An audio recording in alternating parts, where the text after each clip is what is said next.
প্রিয় দর্শক, আসসালামু আলাইকুম। আমরা দুঃখিত যে ১৫ মিনিট দেরিতে আমাদের ঢুকতে হলো, কারণ অনেকজন অতিথি, তাদেরকে সবাইকে কানেক্ট করতে সময় লাগছিল।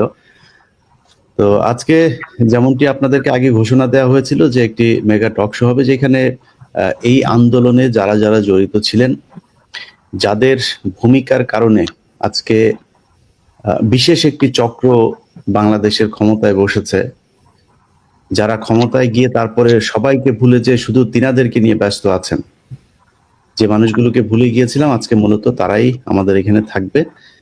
ছাত্র প্রতিনিধি, তারপরে এখানে আছেন সেনাবাহিনী থেকে একজন, আমাদের মেজর সুমন ভাই আছেন, ছাত্র দলের জয়েন্ট সেক্রেটারি আছেন শিমুল ভাই, ছাত্র শিবিরের জয়েন্ট সেক্রেটারি আছেন, ছাত্র সমন্বয়ক আছেন, একজন আইনজীবী আছেন আমাদের নিউ ইয়র্ক থেকে জনাব শেখ সেলিম।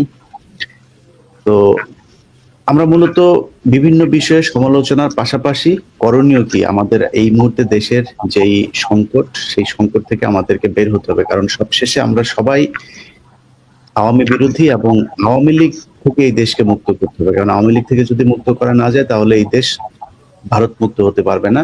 তো সেই জায়গাটাতে যেহেতু আমাদের সবার রাস্তা একটাই, আমাদের চাওয়ার ধরন হয়তো ভিন্ন ভিন্ন হচ্ছে, সেই চাওয়াটা ঠিক একই জায়গায় নিয়ে আসতে, একই প্ল্যাটফর্মে নিয়ে আসতে আসলে আমাদের আজকের এই টক শো। আপনারা দেখতে থাকুন। আমরা প্রথমেই আমাদের জুলাই আন্দোলনে দর্শক, বাংলাদেশের বর্তমান পরিস্থিতি নিয়ে লাইভে আছেন আমাদের সবার প্রিয় সাংবাদিক, মজলুম সাংবাদিক, সবার ভালোবাসার মানুষ ইলিয়াস হোসাইন। দর্শক, আমরা সরাসরি ভিডিও স্ক্রিনে চলে যাব, সেখানে বিস্তারিত দেখে আসবো। ভিডিওটি অত্যন্ত গুরুত্বপূর্ণ হবে, অবশ্যই ধৈর্য সহকারে পুরো ভিডিওটি দেখবেন, তাহলে বিস্তারিত বুঝতে পারবেন। ভিডিও শেষে গুরুত্বপূর্ণ আলোচনা করা হবে।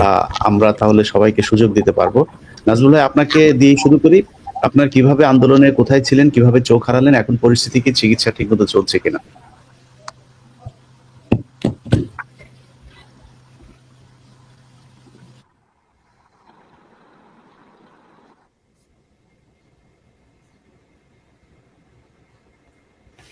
নাজমুল ভাই, আপনার অডিওটা ঠিক নাই। নাজমুল ভাই, আপনার অডিওটা ঠিক করতে হবে, আর একটু চেক করেন, আমি আবার আপনার কাছে আসবো।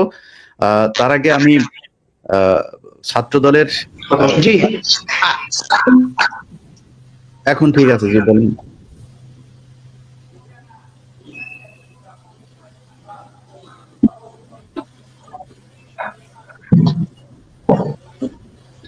জি, আসসালামু আলাইকুম। যে আপনার এখানে যদি আরো অন্য কোনো ডিভাইস থাকে যেখানে আমাদের লাইভটা চলছে, সেই ডিভাইসটা একটু বন্ধ করে দেন, তাহলে সাউন্ডটা ভালো হবে। জি।